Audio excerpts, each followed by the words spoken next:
one of the very interesting topics from budget and economic analysis, and that's corporate tax cut.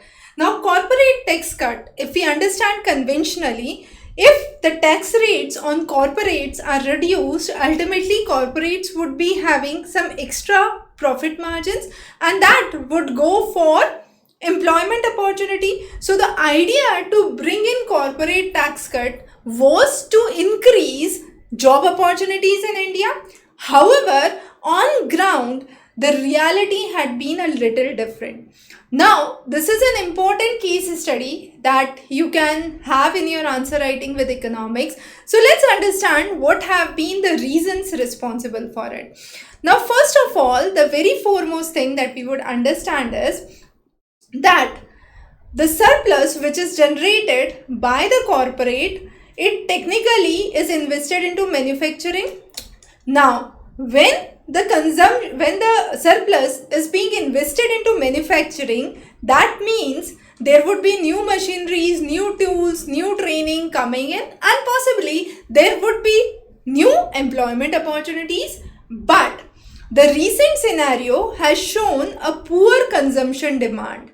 Now, what would happen? If I'm a company, I'm producing certain goods and commodities, I don't see the demand on the consumer side. If there is no demand, then definitely I would not invest more. Despite the fact that I'm getting the tax cuts, I would possibly not invest more into capital, into investments, and as a result, into more of job opportunities that I could create. So, poor consumption demand is one of the parameters.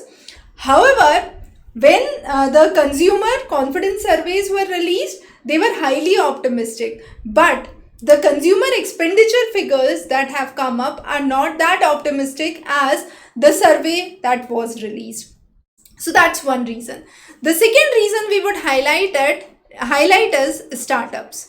Now, there are numerous startups which provide employment opportunities, but the corporate tax cut is applicable only to the corporates, and the startups do not fall into this section, and as a result, these startups do not get the benefit of the tax cut and they cannot have more people in the employment sector.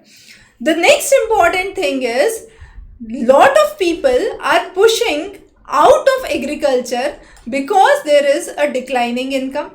Now, this is again an indicator that there can be higher growth in the employment in these sectors, but these sectors are focusing more either on capital investments or there could be AI and automation. Now, let's say if a company, I take the same example that I am a company, for example, now I get a profit margin because of the tax cut, and I, let's say, have 10% extra, or let's keep it low, 2% extra in my budget.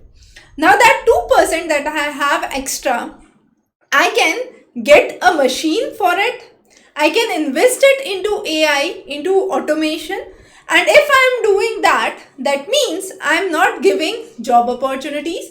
So corporates can do it in various ways. It's not required that a tax cut would be an indicator to higher jobs. Again, if there is a tax cut, the corporates can have higher profit margins. It's not required that they percolate the profit to their employees. So, a kind of crowning capitalism, we can say, can develop here.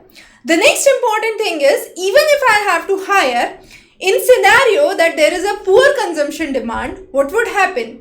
Rather than hiring in an organized framework, I can keep more of unorganized workers on floor.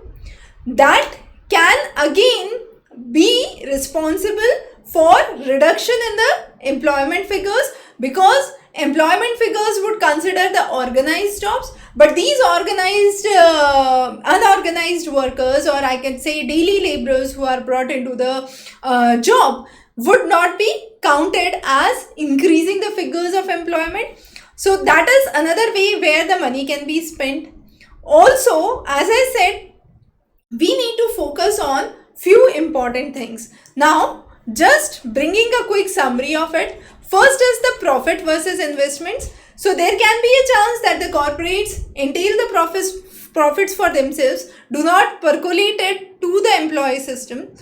The second is the investments. Now investments could be done with capital investments. There are chances that if the consumption scenario is bleak, then the investments would not be as required in the field for generating employment opportunities. So lack of demand, as I already said. So lack of demand, I'll mention it again. Okay, the next one is automation or technological advancements, you can say. So where 10 laborers were required, now you have requirement for only 1 labor. So in that case, again, there would not be increase in the jobs despite the tax rates have been cut. The next important thing that we would say here is infrastructure bottleneck. When I say infrastructure issues, what it would include? Sometimes transportation, power requirements are some of the factors that can hinder the growth of the company's development. And for creating new jobs, you require better transportation to the location. You require better and 24/7 power availability. So if there are infrastructure bottlenecks and you see that employee on the floor is not that productive because of the infrastructural bottleneck, there could be a chance that no further employees would be recruited under the system. So that's another important aspect. One very important aspect is skilling gap. Despite the fact some of the companies really look for good employees, but they face shortage of skilled employees. That means the workforce that is available to work does not match the standards that are required for those automated systems or for those technologically advanced systems. So this gap again brings in a mismatch, and the tax cut would not address this issue. So tax cut would not address these issues that we have cited. A very important topic for your case study, a quick gist from the recent economic survey and budget analysis. So stay tuned for further updates from our side, and definitely wish you all the best for your upcoming mains. Thank you.